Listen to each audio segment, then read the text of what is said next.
Okay, I guess we are live. We are on second 5 seconds. Let's see.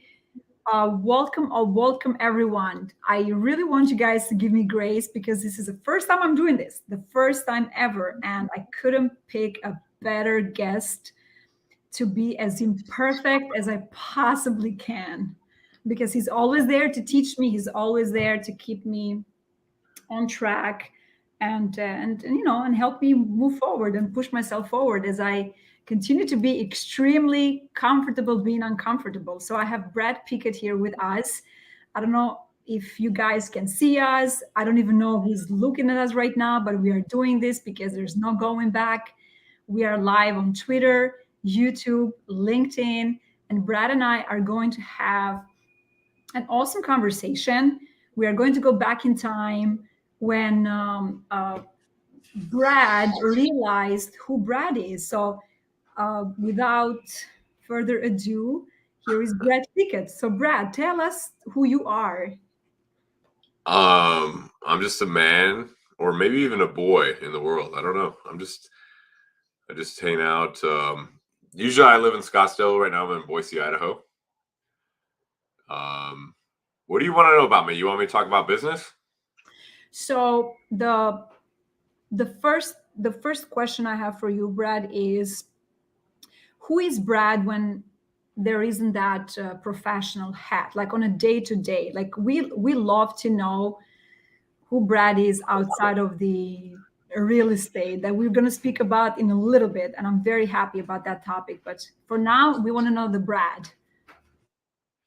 So, I'm not a normal human being. I could very well be an alien. Um, I am a person that likes to look for truth in the world and likes to see through all the dogma and all the different things going on in society. And I like to read. I like to study. I'm a philosopher. I really love to just go deep on life itself.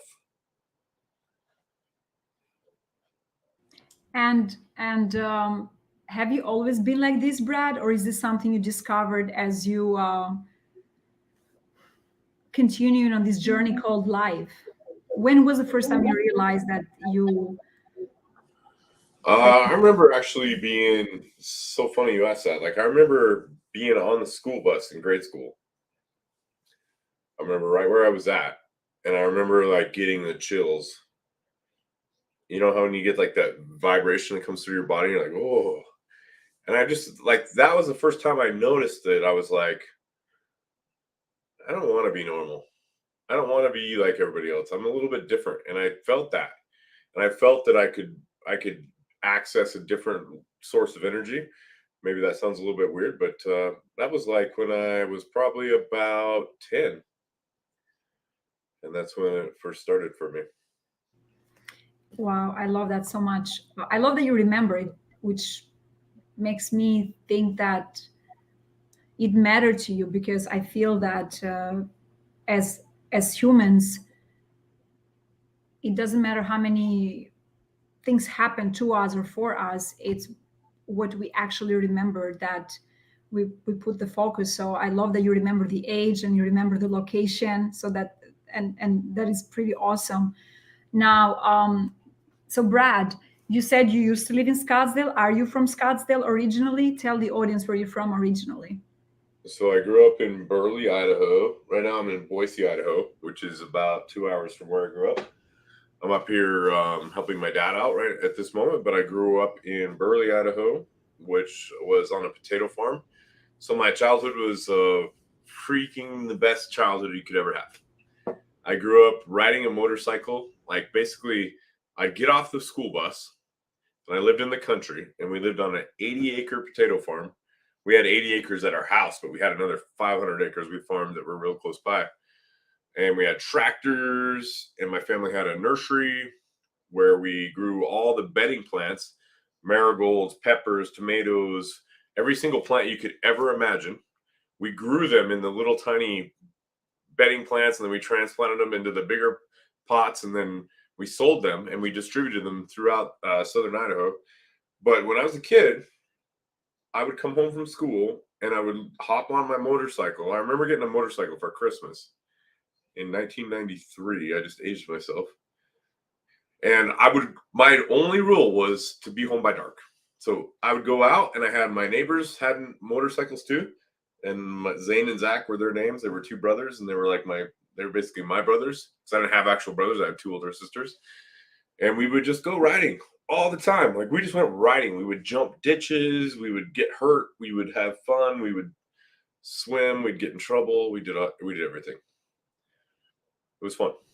I love it. Oh my God. I can tell that you loved your childhood because you don't get to see yourself probably, but the smile on your face, different smile altogether. And the other I'm time, really very cool. I mean, sometimes when you grow up, it's not always perfect, right? Like, your family, like, my parents got a divorce when I was 15, and my life got a little harder at that point. But up until that point, like, I had the best life ever. I mean, we even had, I know this sounds silly, but we had a yard that we would flood irrigate.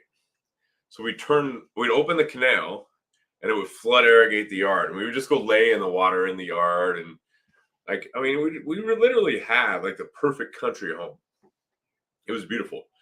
And I grew up that way. So now I don't do real well with density, like, apartments, or, I like to have space. I like to have a lot of space.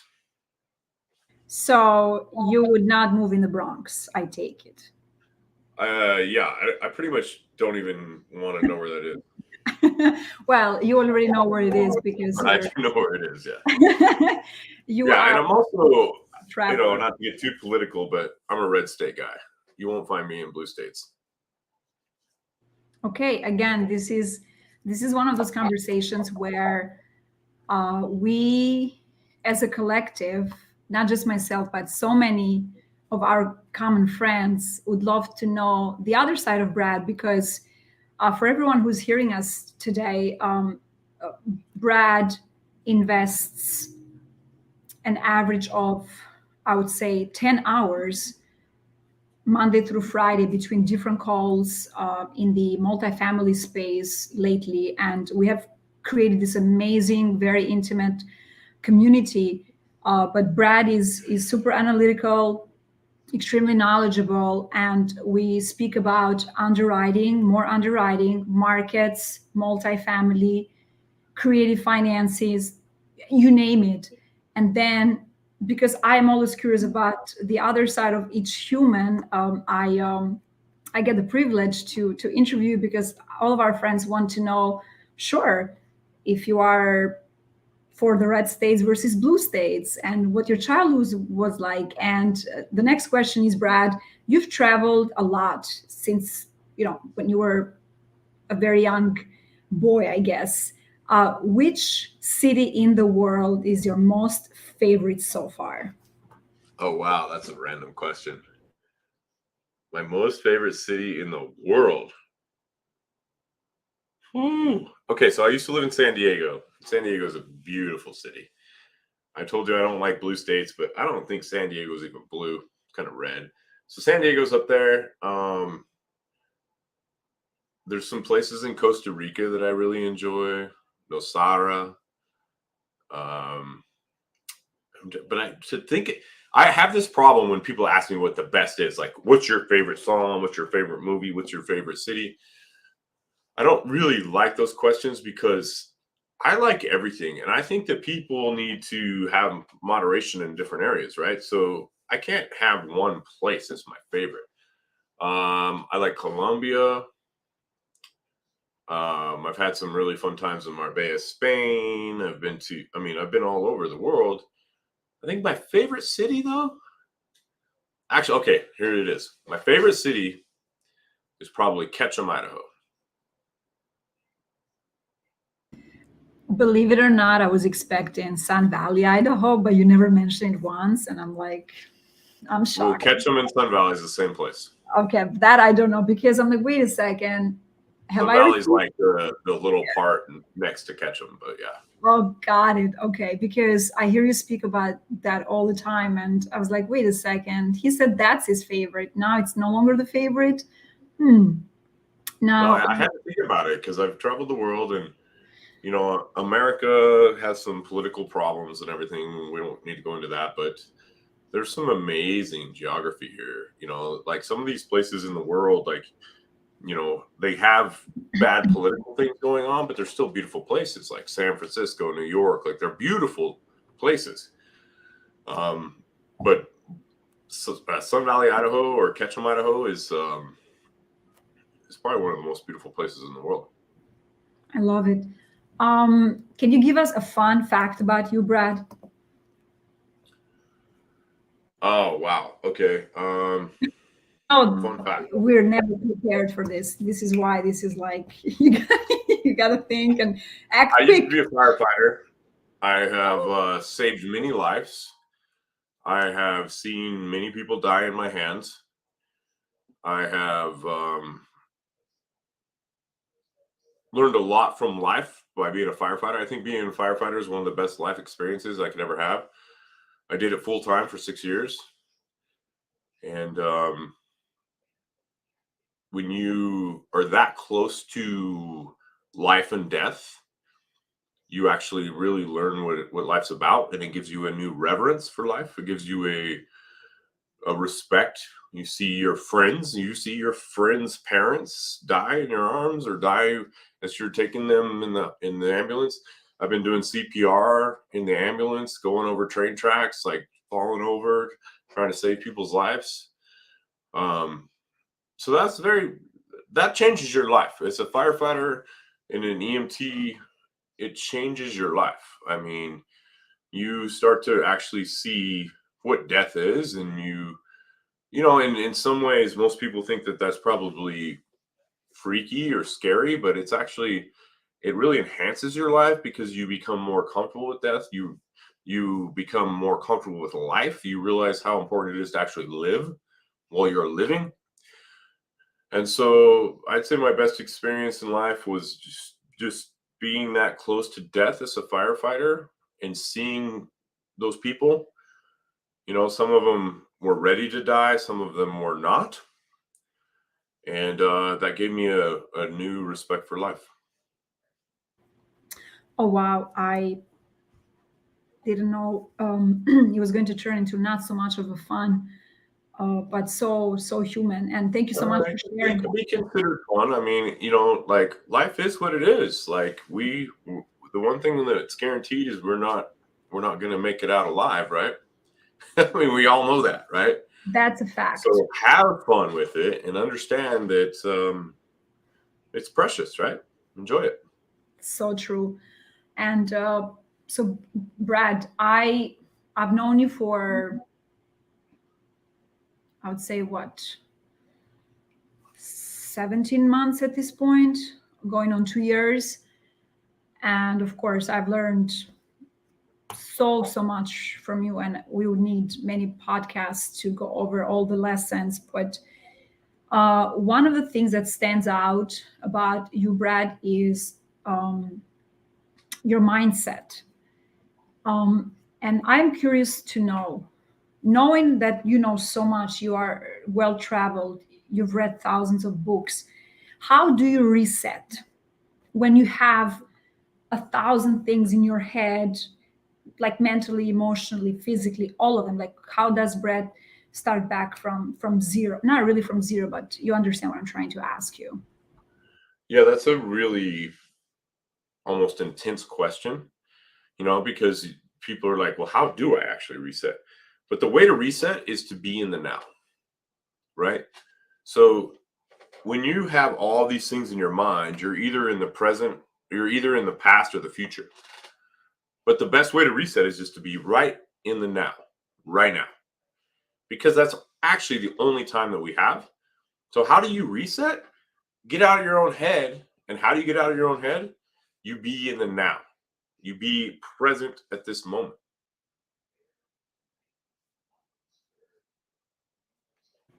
And did you discover that by accident, or Trial and error. I mean, I think all of us, life's hard, right? Let's be honest. Life can be hard at times. We have our ups, we have our downs, we have ebbs and flows. It kind of goes like this. And Sometimes the ebbs will stay for a long time, but they're always going to be followed by an uptick, right?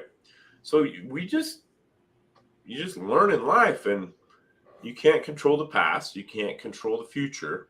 Well, actually, I can, but Of course you can. you stay in the present, right? Just be in the now. I love it. So as you Power are, of Now, Eckhart Tolle, great book. the power of now. Yep. Have you read that one? I have not read that one. You have shared your audio library with me, and I am extremely grateful for your generosity. But I have not read that one. Right now, I am in the process of reading the 48 days. I would have to Yep. confirm To the that. life you want, I To the think. life, to the life you want, exactly. Yep. That's the one. Brad, we will speak a little bit later about real estate, which is how, Which is boring. which is, it's absolutely, in my opinion, a blessing because it connected us with so many wonderful humans that we to this day call friends, partners, and we always want to go back to the origin because I do know that's important to you, regardless of how much fun you're making this podcast today. So I'm grateful for that. But I do know that you have there's a special place in your heart about real estate because it's not something that you're not familiar with. But before we get to that point, I want to ask another question that has to do with your personal life.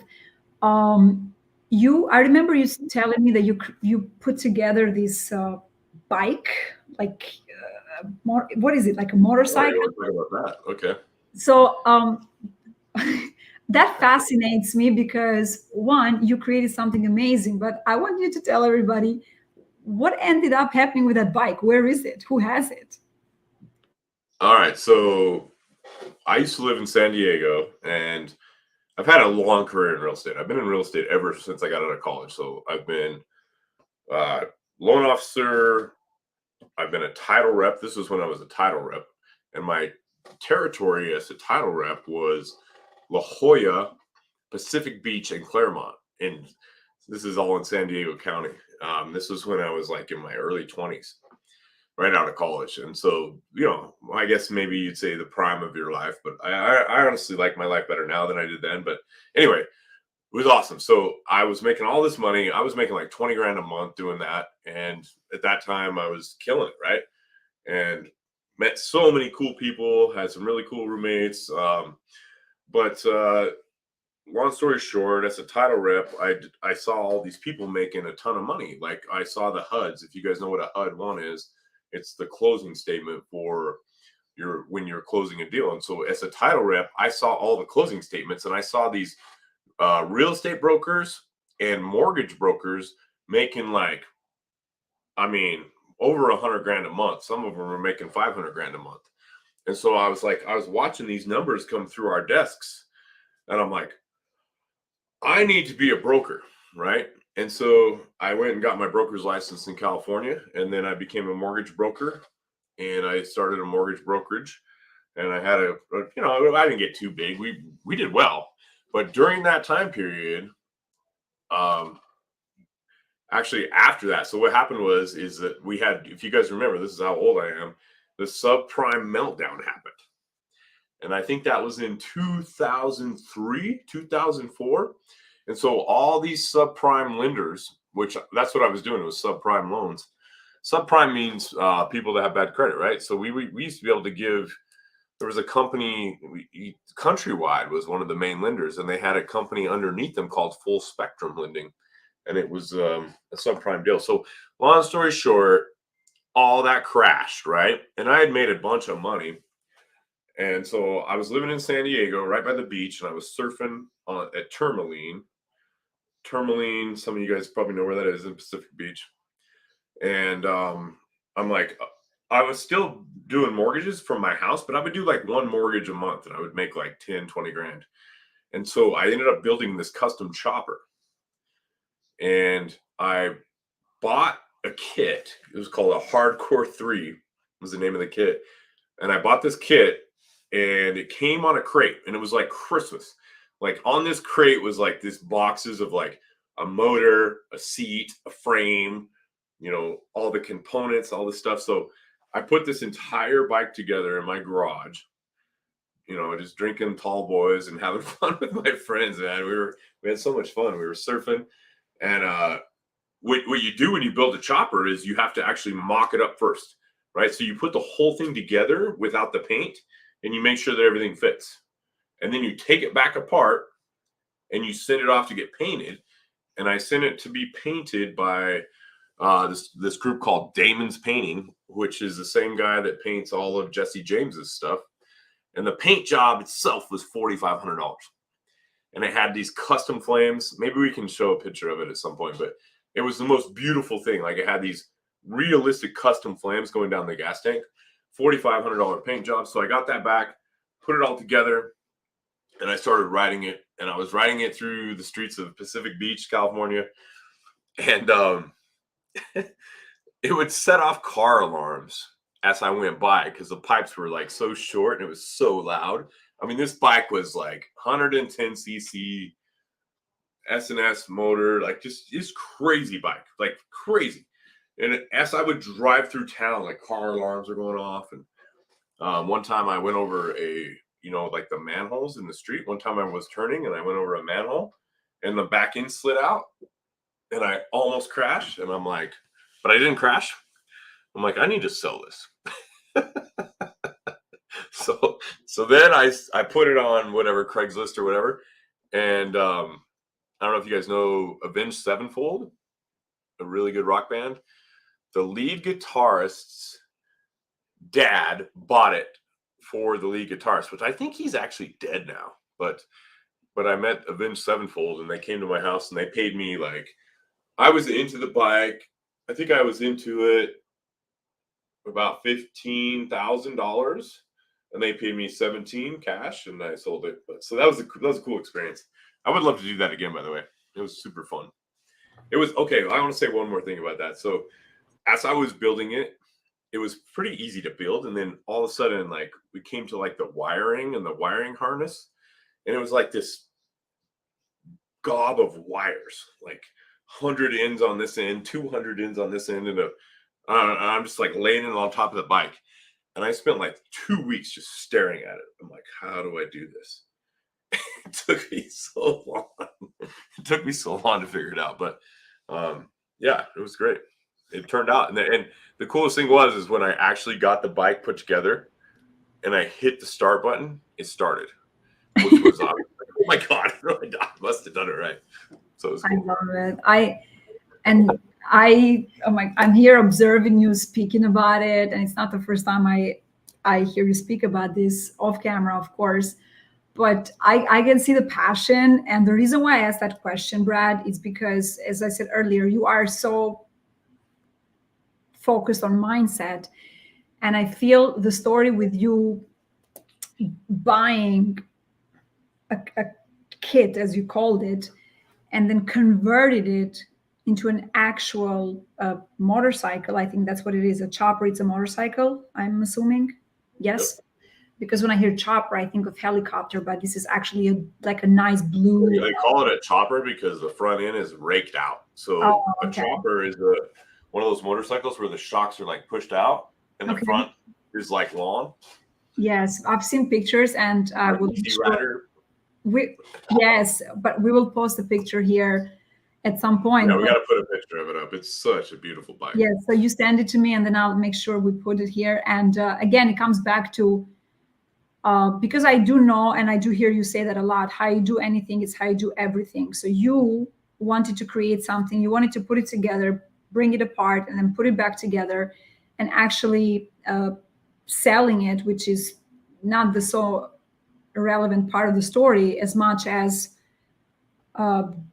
building something, because you put your mind and heart into it. And in addition, it's a passion for you. It's not something that you were asked to do. But that's why I asked that question, because talk about determination. And I feel that when you have a mind that operates like that, I feel like people who trust you a lot more than they'll trust someone else with a specific task. Because when you say that I stared at 200 wires for a couple of weeks before I can actually figure out what to do, I connect that with life. I connect that with real estate. I connect that with Migena wanting to start her first deal underwriting in synthesis, however you pronounce it, and not being able to because of these limited beliefs or self-sabotage, or knowing that I'm not going to do such a good job. And that's why I asked you that question. Now,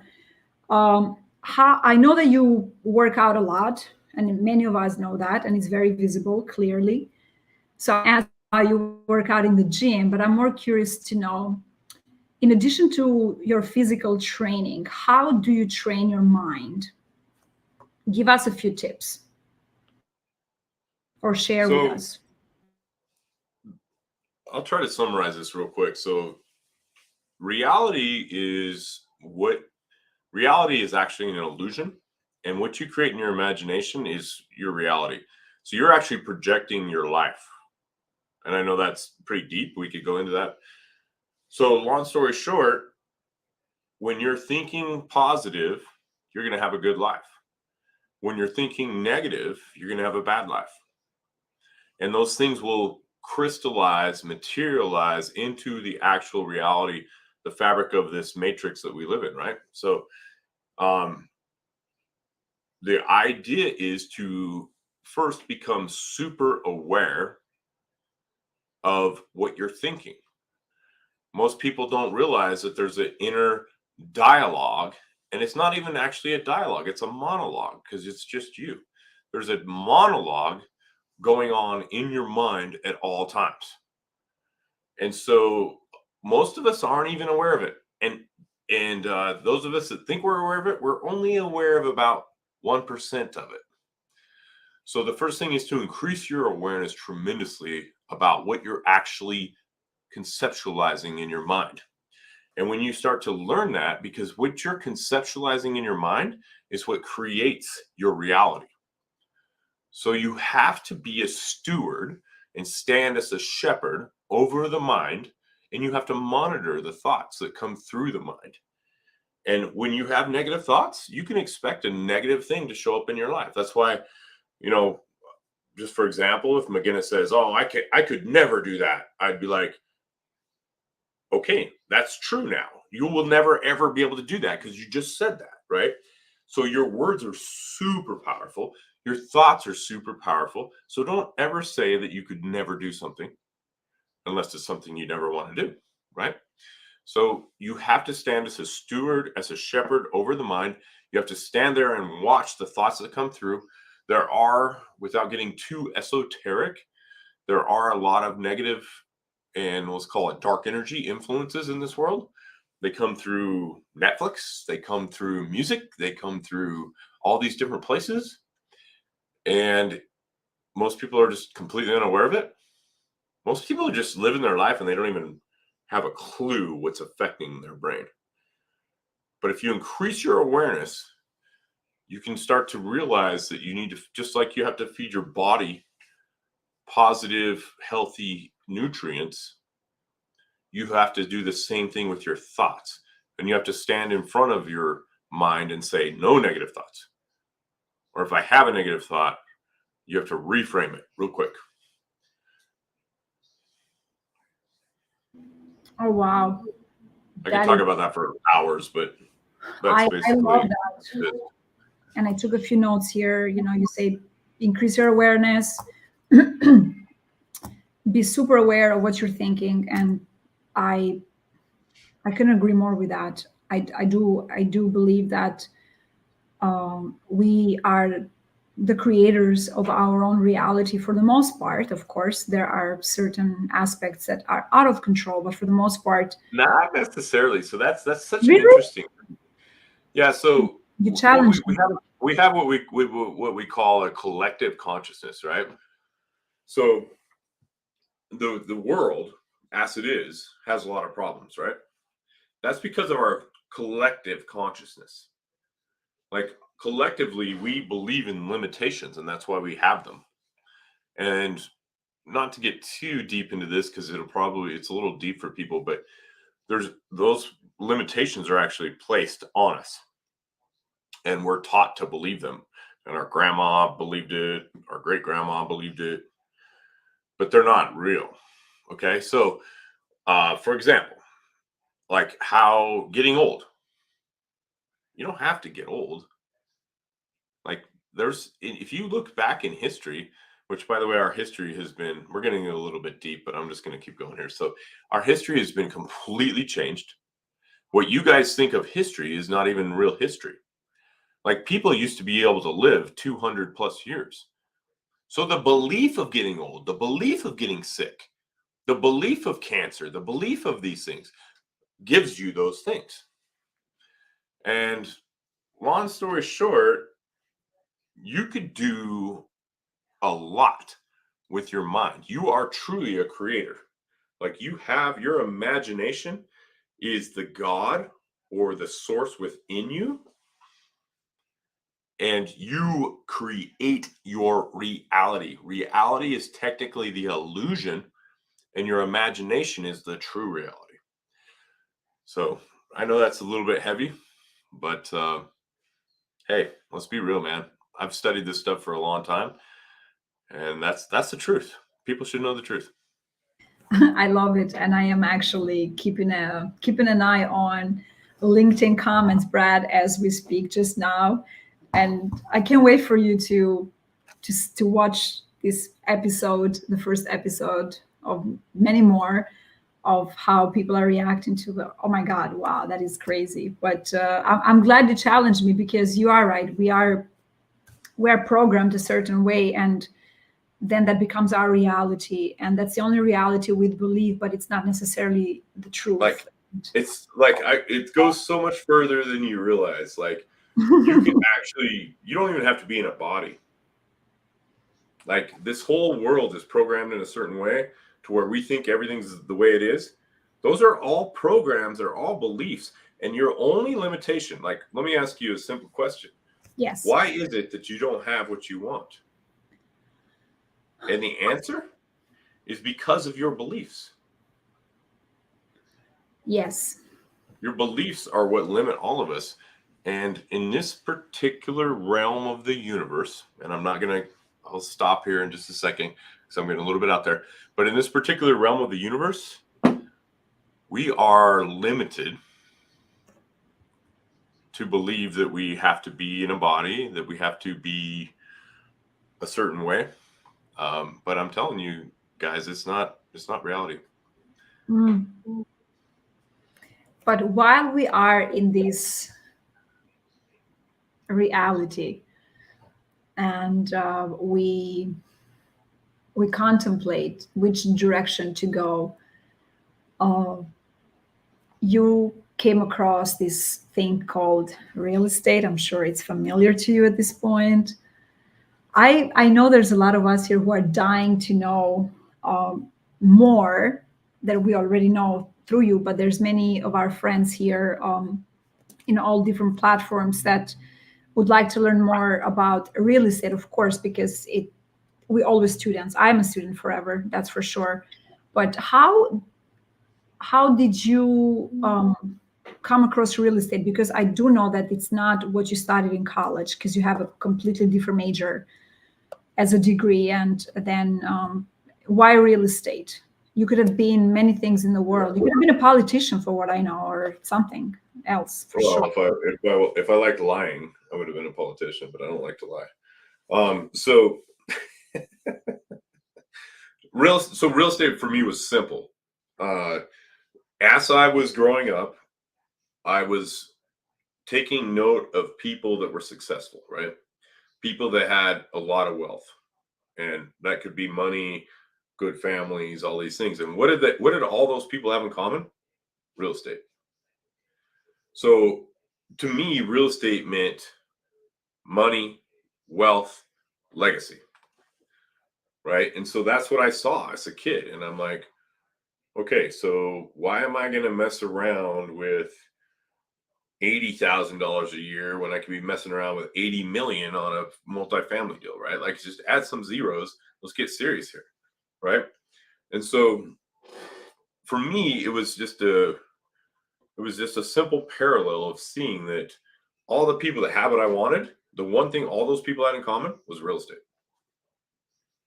They were all real estate. Like I don't care the wealthiest people in the world are in real estate, and the people that made money outside of real estate, like in the tech industry, like Zuckerberg and all those guys, like and Gates and all those guys, now they're in real estate.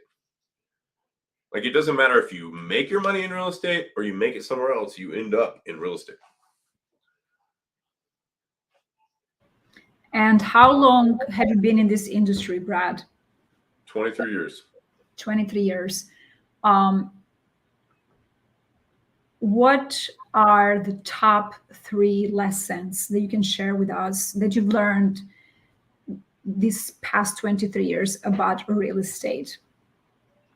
Okay, number one, don't get emotionally connected to a deal. I see it all the time. I do a lot of coaching. I've coached people in single family and multifamily. I currently coach a lot of people. The first thing I see is people get emotionally attached to a deal. They start to think about how it feels. What would it be like to get $100,000 check? What would it be like to sit in the couch of this amazing room with the TV and the perfect floors or whatever? So you could be single family or multifamily, but they get emotionally attached to a property. That is the number one mistake that people make in this industry. And then what happens is they become biased. So what they see is only the positive things. They only see well, it's right off the 35 corridor. It's between, there's breweries next door. There's this, there's that.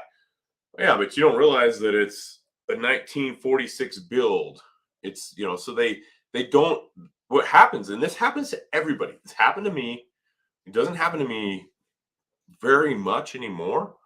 But the biggest thing in real estate is people get an emotional attachment. And you never should have an emotional attachment to real estate unless it's a house you're going to live in.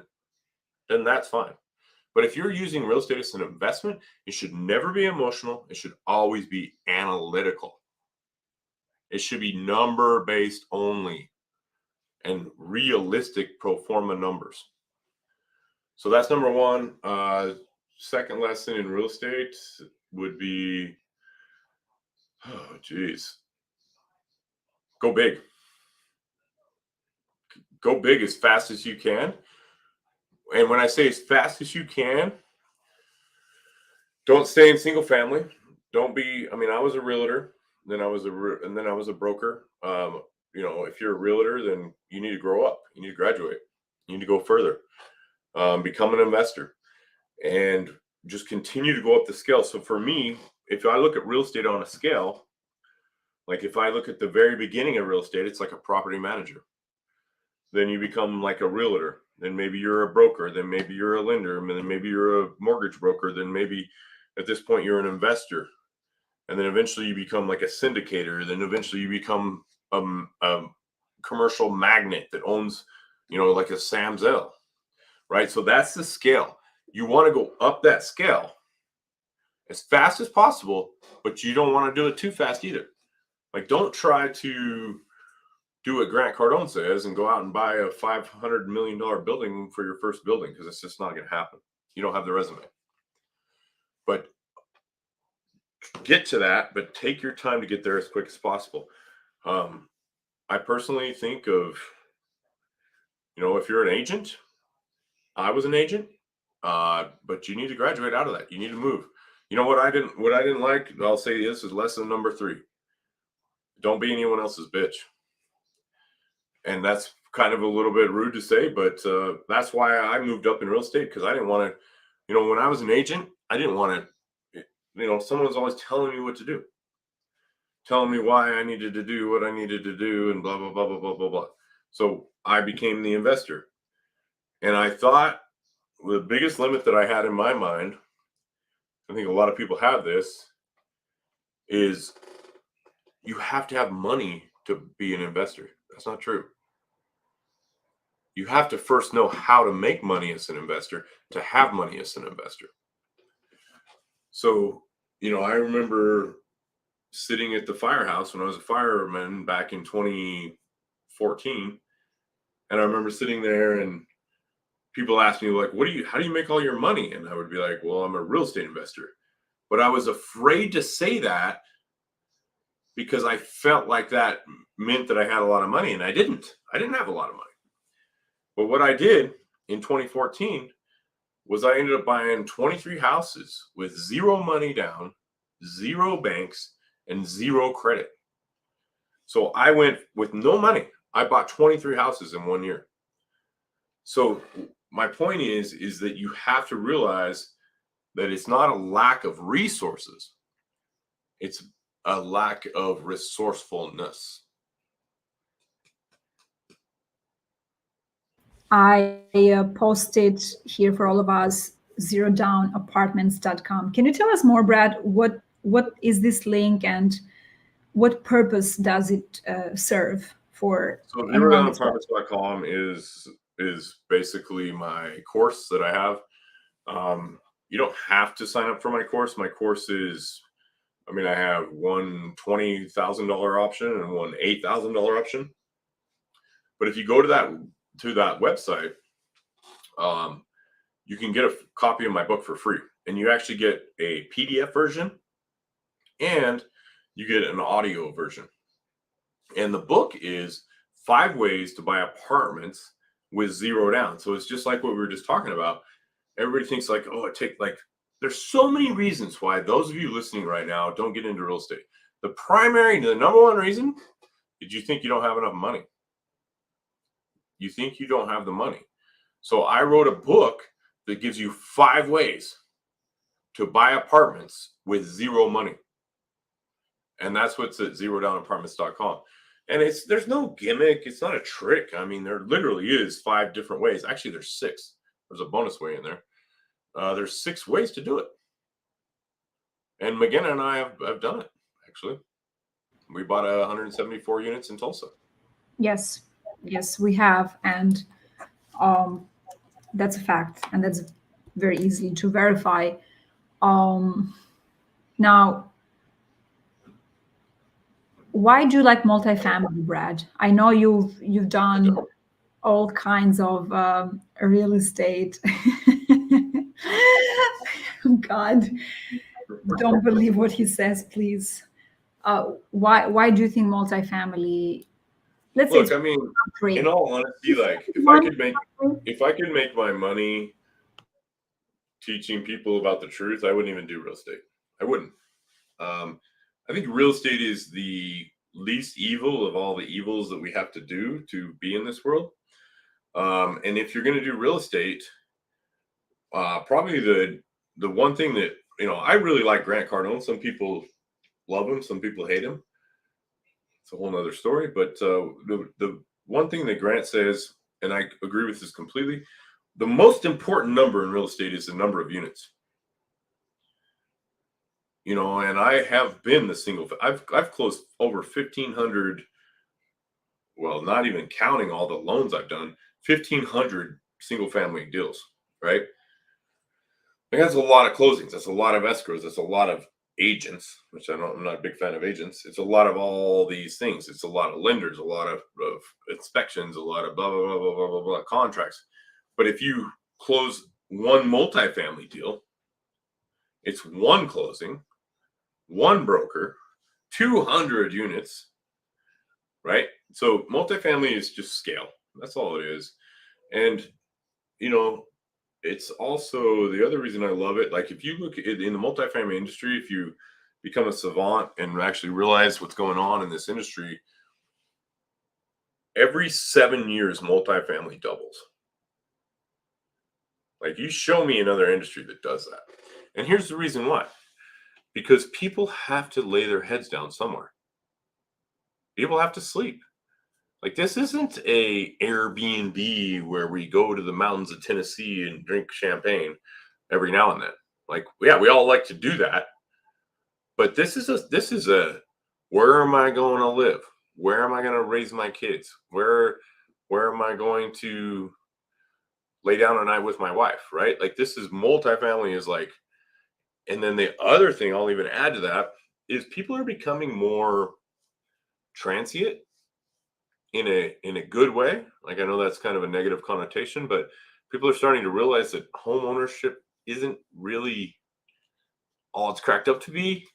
I mean, I still think, if you have a family and a wife and kids and all that, like maybe home ownership does make sense, but in a lot of cases it doesn't make sense anymore for people. And a lot of people are deciding to rent things. And the best advice I could give around that would be the only thing that you should buy, you should rent everything. The only thing you should buy are things that pay you back. That's multifamily. And I know you touched on this, but what's one common mistake? Again, I think I'm asking the same question in different ways, but I really want to make sure the audience gets a better idea as to why we love real estate and in specific multifamily. But of course, we're not perfect. Now, what's one common mistake you've seen with first time buyers? I know you mentioned Grant Cardone is aiming for the 200, 300, $400 million opportunity. Do you agree that a lot of us, because we're taught from Grant, we want to go big faster, and as a result, we fail forward, and sometimes we get discouraged and stop altogether? Do you think that's a mistake, or what else comes to mind as a mistake? Well, that's the flaw in Grant's teaching. Grant is if you understand Grant, he's a Scientologist, and a lot of people don't understand that, but he is exceptionally smart. Like his vision and his ability to conceive things is like it cuts through almost anything, right? So when he teaches, other people don't have that. They don't, right? So he does teach you to go big, and there's a lot of value in his teachings. But people just don't have the skill set that Grant has. Let's just be honest, they don't. And that comes, a lot of it actually does come from Scientology. But he's a super smart person. But so that's one mistake. You see people, but there's nothing wrong with thinking big. But you're right, McKenna. Like sometimes when you go big like that, you end up getting discouraged and you end up failing. And we've seen that a lot. So to add to that, I think the biggest thing, especially in multifamily or even in single family, real estate in general, the biggest thing is just to keep going, man, and take your chips as you can find them. Like if you can, nobody wants to own a fourplex in multifamily. That's not even multifamily. Fourplex is actually single family. But if you can find a fourplex and get started, right? And just take your chips as they come and stay in the game. Don't, a lot of people. So one of the things I'll mention this as well. So a lot of people send us deals. I'm the acquisition manager for Massive Capital, and people send me deals. Like that's my whole job is to vet every single deal that Massive Capital buys. Like I am the deal person for Massive Capital. And so I get a lot of people from Grant Cardone's group, from Brad Sunrock's group, from Rod Khleif's group that send me deals, right? They send me deals and they say, will you be, because they want to partner with us because multifamily is a team sport. But one of the biggest things I see is these people are going after 20, 30, $50 million deals and they've never closed a real estate deal. I'm like, slow down, right? You can't do that much in the beginning. I mean, there's always an outlier. There is always that one guy that closed a $50 million multifamily. I'm not going to say you can't do it, but if you truly want to be successful, slow down and start out around 5 million and work your way up and just keep going. Brad, one more thing real quick on that is multifamily is, I equate it to, I've used this before. Some of you guys have heard this if you're in my coaching, but multifamily is like a locomotive. Like imagine this big old school, not the new ones, like the old school ones, like Back to the Future Part 4 or Part 3, like sitting on the tracks. It's got these huge wheels, right? and you got this team of like 6 GPs, general partners, and that's your team. And you're like sitting there, like turning the wheels, like trying to get this thing to move. And it's hard, right? It's heavy. It's so heavy. And that's what multifamily is like. Like to get that thing started, I mean, you might only move it an inch in the first year. But I'll tell you what, once you get that locomotive moving, you're not even going to be able to stop it. So that's multifamily. That's the analogy I use for multifamily. If you can actually get that locomotive going, and it's going to take a lot of energy, it's going to take a lot of you giving without receiving. You're going to have to give for at least 3 years making zero money. That's just the truth. But if you can stick through that, you're going to get paid. And you're going to get paid very well. So is it fair to say give without receiving in the short term? Well, Because let me give you guys a secret to life. I'll tell you guys, I'm going to share this with you. The secret to life, and this, it doesn't matter if you're talking about how to stay young, how to meet the perfect girl, how to have the perfect relationship, how to make money, how to make other people happy, how to have a legacy, all these things. There's one secret. Do you want to know what it is? I do. Yeah. You do? All right. So this whole entire universe was set up on trust law. So when you think of trust law, there's a few things that come to mind. But the main thing you should think about is a trustee and a beneficiary. Okay? So what is a trustee? A trustee is someone who protects your interests and makes sure that you're served. A beneficiary is someone who gets served, who gets the interest, right? So I know this sounds a little esoteric or a little bit crazy, but guys, I'm telling you, if you learn this, right, what I'm about to tell you, you can have anything you want in the world. So here's the deal. Everybody in this world is going out trying to be the beneficiary. They're going to their employer. What can you give to me? They're going to their girlfriend. What can you give to me? They're going to their wife.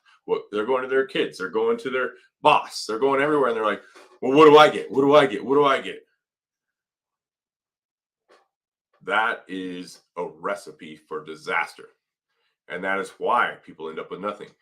If you go out in the world, and that's what a beneficiary does. If you go out in the world and you become a trustee, and you do every single thing you do, like every single person you meet, whether it's a person at the gas station, or it's your girlfriend, or it's your wife, or it's your boss, or it's your family, you look at every person that comes in front of you and you say to yourself, how can I serve this person without any consideration of what you're going to get? Just forget about that. And here's the trippy thing. It's the most selfish thing you can do is to serve other people, because you're going to end up getting served. You're going to be blessed with love. You're going to be blessed with money. You're going to be blessed with friendships. You're going to be blessed with health, because you approach the world as a trustee. Every single thing. I don't care if you're talking to your dog or you're talking to the customer service agent at Verizon. Approach every relationship as a trustee and stop being the beneficiary. Everybody's the beneficiary. Everybody wants to be the beneficiary. What do you have for me? Give me this. What's in it for me? What's in it for me? What's in it for me? As soon as you can become the trustee, man, that is literally the secret to success in the world. Wow, that was incredible. I even typed it. Can you see this, Brad? I even type as you speak, and I post them for all of us to have them on YouTube later on. And another common question I hear a lot, Brad, is how do you know that you have partnered with the right team? So the question for you is, because I do know you are partnered with the right team, but my question for you is, what do you look for when you go through the selection process? Because just like they're interviewing you, you are interviewing them. What's important? Well, that's really hard because that's a hard question to answer because personally for me, I've developed an intuition, right? And some people have this, some people don't.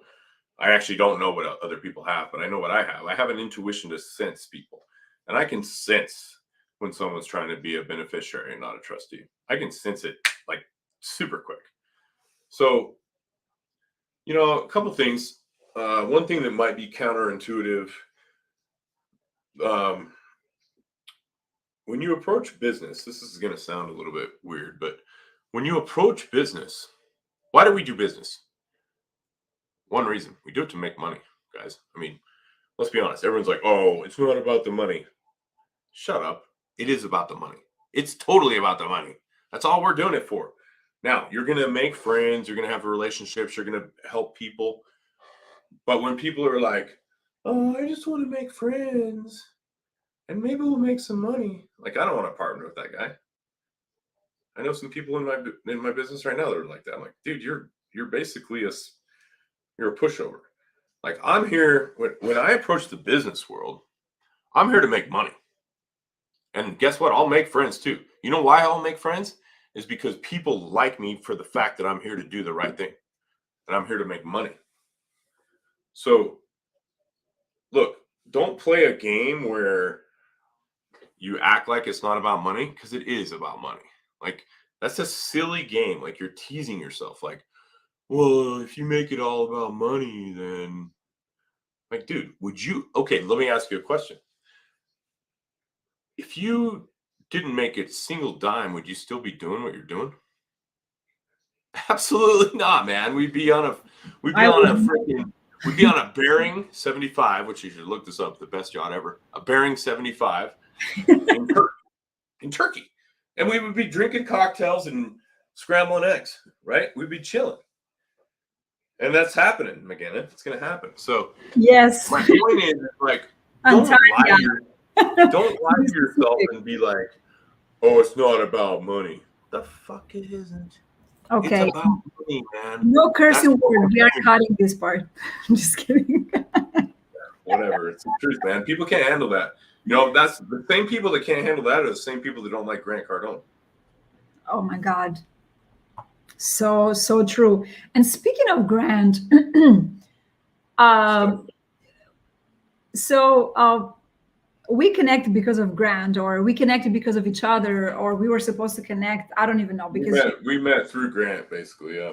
yes, but in this realistic world, we met through Grant. But who knows who was the creator of this opportunity? Maybe we all had a part in it as a collective.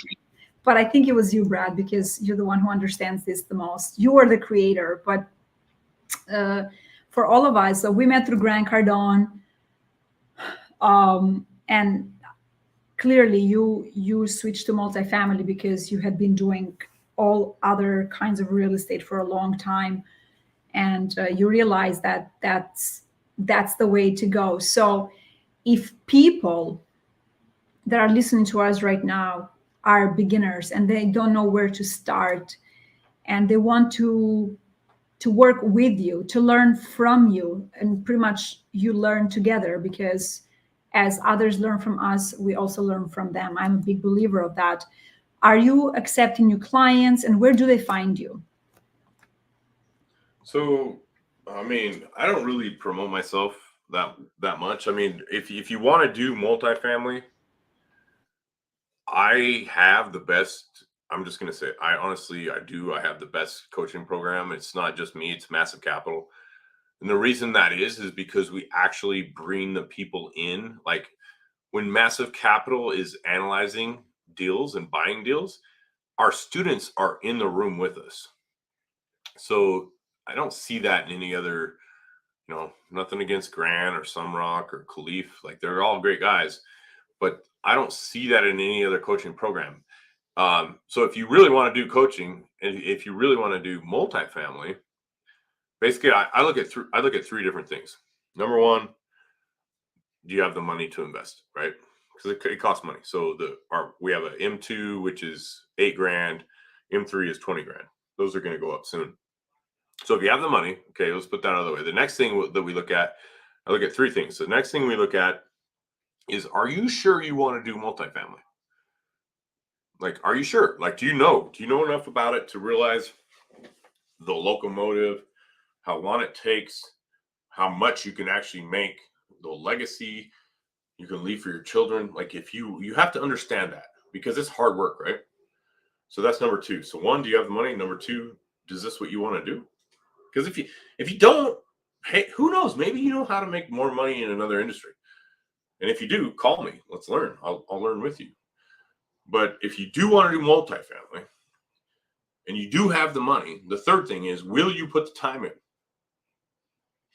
And this isn't really, sales wise, you're not supposed to talk about this. Alex Ramosi tells you to sell the vacation, not the work. Like, you don't sell the 3 hours in the airport, the 8-hour flight, land in Maui, have to wait 3 hours to check into the hotel, and then you're on the beach. You just sell the beach, right? So the beach in multifamily is quit your job, passive income, be wealthy, do whatever the fuck you want for the rest of your life, right? But the truth of the matter is, if you're going to come and coach with me, or you want me to coach you, it's going to take a long time to get there. It really does, man. So do you have the money? Do you really want to do multifamily? Do you understand the value of multifamily? And number three, will you put in the work? And if it's a yes, yes, yes, then it's a yes. Oh, wow. I love that so much because I have realized that many out there are joining into these programs and masterminds based on someone else's story and not their own. And then they expect that same result that the other person is getting, but they don't see the full iceberg. They only see the tip. As you said it, they see the pictures by the beach having drinks versus what it took to get to that point. And Right. then they blame it on the course. They blame it that it didn't deliver what they were promised, that their expectations were not met. So I love it that this is not a program that it's open to everyone, but it's open only to the ones who are giving themselves permission to believe and to realize that, as you said, real estate takes you further. I mean, further in the success, but I would say like you go big faster, pretty much. So it might take you a lot quicker to create your financial independence, creating the Yeah. legacy wealth for your family. And Well, I love it that you honestly, are. that's why we charge a lot of money. Number one, it's freaking worth it. It's way beyond worth it Oh, for if you know sure. that's what you want to do. But we charge a lot of money because we don't want people that aren't committed. Like, if you spend 20 grand to learn multifamily and you join my M3 program, then that $20,000 gives you a personal in, like a personal commitment. Like, you're like, I spent $20,000 of my own earned money, so now I'm going to do this. And you have to have that. If I were to give the same thing for $2,000, that same person would show up and they'd be like, well, I'm whatever, kind of in, kind of not. And you have to be all in. Multifamily is a locomotive, guys. It's not easy to get it started. And Brad, can you please confirm for me, because I may or may not have the right information. Is it true that when someone signs up for either level M2 or M3, that within that same investment, that I'll call it an investment because you're not actually paying, you're investing in yourself and in your future, can you bring in apartment, my God, you see, I'm thinking multifamily. Can you bring in a partner and pay the exact same price, and you have two people actually join for the price of one, if they can prove that they are business partners, life partners? How does that work? Yeah, you don't even have to prove it. Just, yeah, if you got a business partner, no problem. So pretty Wife, much it's saying that girlfriend, two business partner, no people problem. two people can sign up for one as long as they're in it together as a Yep. team. Well, I haven't seen that anywhere else. I've seen discounts in other masterminds, but actually to pay 20K for two to learn from the best of the best and eventually have the opportunity to become a GP in these deals that are being underwritten. And tell us about Massive. How many deals do you guys underwrite on an annual basis? And what are your favorite markets? Oh, wow. Okay, so Massive Capital, um, just going off memory here, 309 deals in the last year that we've underwritten. We have a tracker sheet. McGinnis in M3, so she sees the tracker every day. And it's about 2.8 billion that we've underwritten in the last year. And we have 28 million under contract right now to close. So we're actually doing it, guys. Like, and that's the thing. That's really what I don't know. I don't want to make this too much about the coaching program, but that's what the coaching program is you actually sit in with us as we buy properties. Like when at Massive, what we did was we created a coaching program, but the idea was not to create a separate program. The idea was to create a coaching program and just bring the people into what we're already doing as a business. And so that's what we did. We have a capital raising certification. We can help you get certified to raise capital. You actually get a certificate from Family Offices, Richard C. Wilson. So we have that. We have M1. That's M1. M2 is the accelerator program. M3 is where you actually sit in. M3 is a $20,000 program where you actually sit in with us every day. And literally, it's 9:00 Central Time every morning. We sit down and we go through deals. And we go through the deals that we're actually buying. Like, it's not like I don't hold a separate class for my students. Like, I actually bring my students into what we're doing at Massive. Like, I'm doing my job at Massive, and I'm just letting the students come in and be a part of it. So it's not like we're creating something different or something separate. It's all the same thing. And that's what I think sets us apart, is like our students get to literally see why we buy deals, why we don't buy deals, what made our decisions. And we I don't know if the right word's make, but we let our students underwrite the deals initially. So every deal that comes into our pipeline, our students underwrite them. And then they bring it to me, and I check their underwriting, and me and the principals review it and decide if we want to move forward with the LOI. So it's pretty cool. It's a pretty cool system, man. I don't think anyone else is doing that. I love it. I love it so much. And as a proud student of the M3, I get to witness this on a daily basis. And why I love this program so much is the inclusion. I love being included, and I feel everyone in the world wants to be heard, seen, understood. And there is no better way when you give this same person the tools and you grow together versus you telling them. You actually are teaching them, and they're learning for themselves. And another amazing fact about this particular M3 program is that I haven't seen to date a faster way to get on a GP team. So and many out there, for anyone who doesn't know, GP means general partnership in a deal.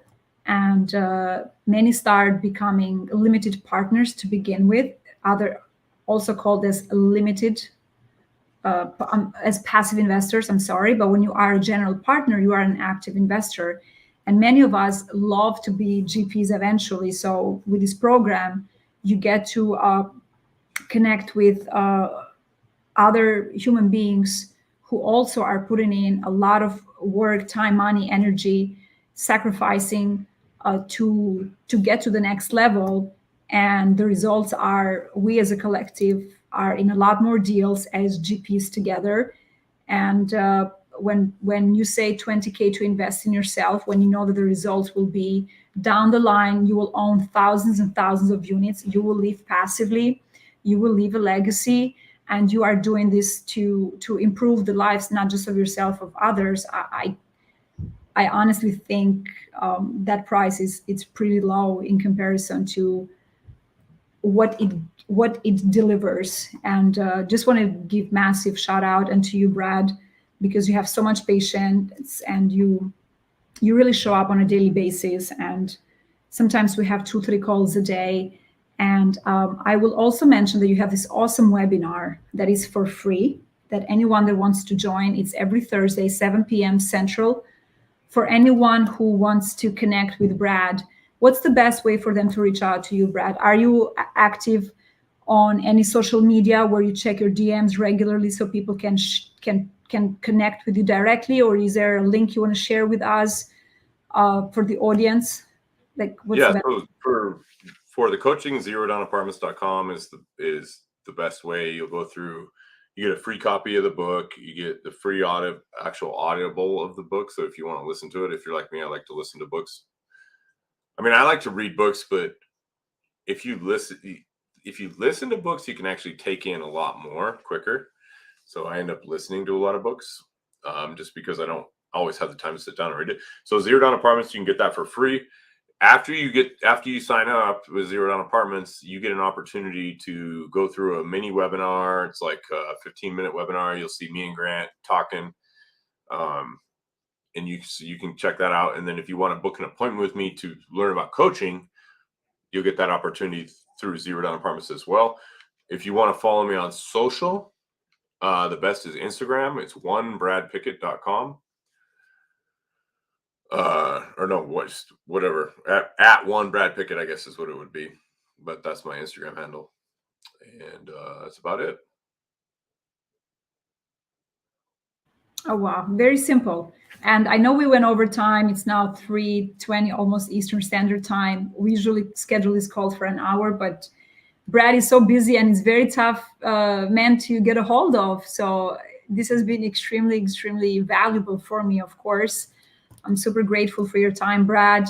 And I always like to end these calls with a message from Brad for the world. Like, what's one thing you tell anybody in the world if they were to listen to you so they could change their lives?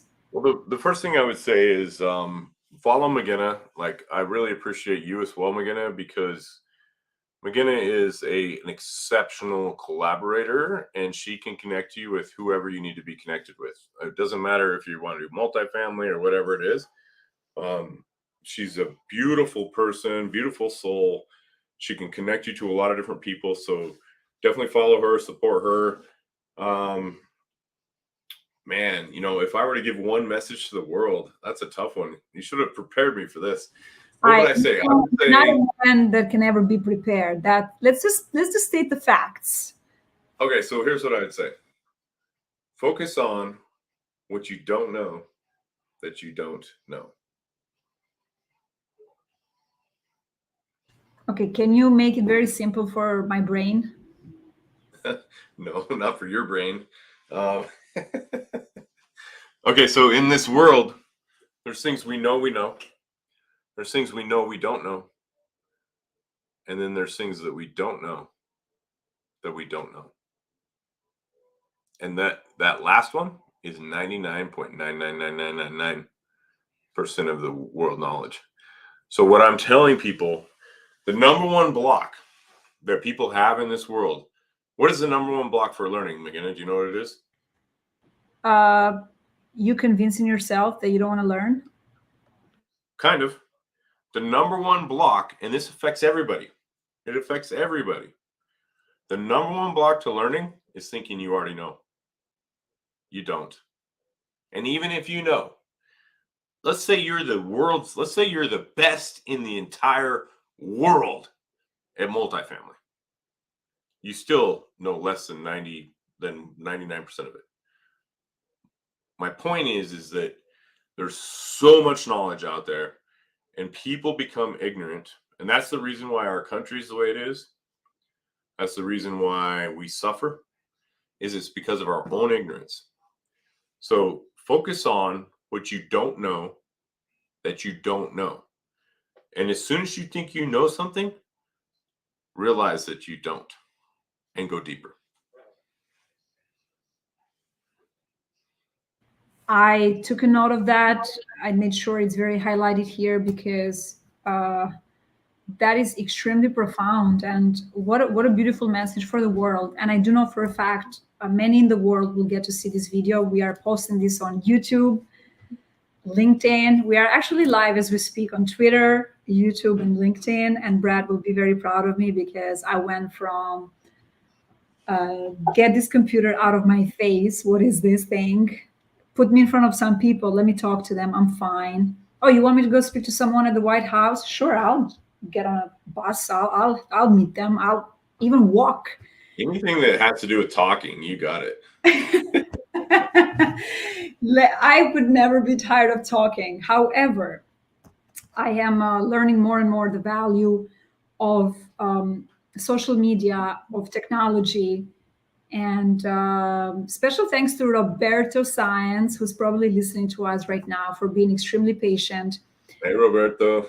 And for helping me to figure out the missing pieces. And he's a friend of Brad and myself. And yes, and Brad, as I said, you're a very difficult guy to get a hold of, because if you're not in one call, you're in another call, and you're changing lives. And if you don't know this already, I just want you to know that not just myself, of course, but so many of us in our ecosystem. And I will start with our Titan WhatsApp club. That's, I believe, at 740 members last time I checked today. Every single one of them has so much respect for you, because it's not easy to show up as who we truly are on a daily basis, and give, and like you said, be in a position to be a trustee and not a beneficiary. And that's how you are seen in our ecosystem. And you're always there for everyone, and you constantly give, and you give some more. And I appreciate you being with us today. And I know we will have many more interviews together as we grow in this multifamily, so we can give our audience some updates as to what's going on in Brad's world. How many units under contract? Have we had exits? How the market is affecting us? Like, there's so many other topics to speak about. But I wanted you to be the first guest of this show, called whatever we want to call it, either The Power of You, which I truly believe that's the name for it, in my show. And you have earned it. And not because people know our connection, but you've been that driving force to pretty much not just spark in me the possibilities outside of my limited beliefs, but you really have shaken me over and over to make me believe in myself. And I'll never forget when I was looking for a job while I resigned and wanted income to come in, as we were playing in this game called multifamily. And I would share with you the salary, which I won't share here. And you weren't impressed. And I'll never forget that. And I even shared with my friends. I'm like, here is this guy, and he's crazy. I'm telling him this is how much I'm making. I've never made that much money. And he's like, no, unless you get paid this much, it's not worth it. Don't do it. And now that I look back into those days, which were not very easy, I can thank you now for actually stopping me, because it was really hard, because I'm stubborn, of course, and you know that. But I just want to say thank you. And as a way for me to say thank you to you, I wanted you to be the first guest in this show. That is, of course, super imperfect. However, it's extremely genuine, transparent, and that's the message I want to present in the world, for us to show up as who we truly are, and help one another grow. And you continue to help me grow as a person, even when you don't see me, even behind the scenes. And not just for me, but you've done that for so many others. And I just want to say thank you.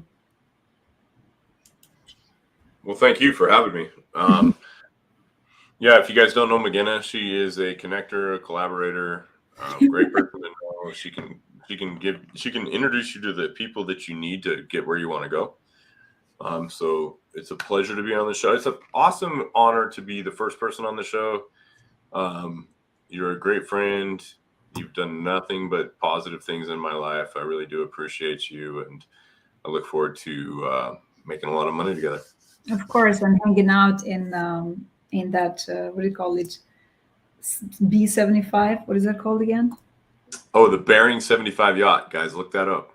The Bering 75. Brad and I will be in Antalya, Turkey. That's where they are manufactured, distributed, or put together. One of the three, and they're super chic, and you get to take that all over the world. So Brad and I are envisioning ourselves traveling the world, and yeah. Why don't you just go ahead and stroke the check, and we'll just get it done. Thank you so much, Brad, for your time, and thank you everyone for your support, for the comments. I see the love in all these platforms, and I can't believe I get to mark this as a win, that I finally got this done, and it took me a while, but hey, there's no more first time. Now it's no excuse to continue and bring awesome guests on the show. So if you think you belong in this show and you truly know you are that trustee for the rest of the world, we cannot wait to meet you. So reach out to us. You know where to find us. Migena NYC in all social platforms and in our WhatsApp groups. Have a good day, everyone. Bye. Thank you.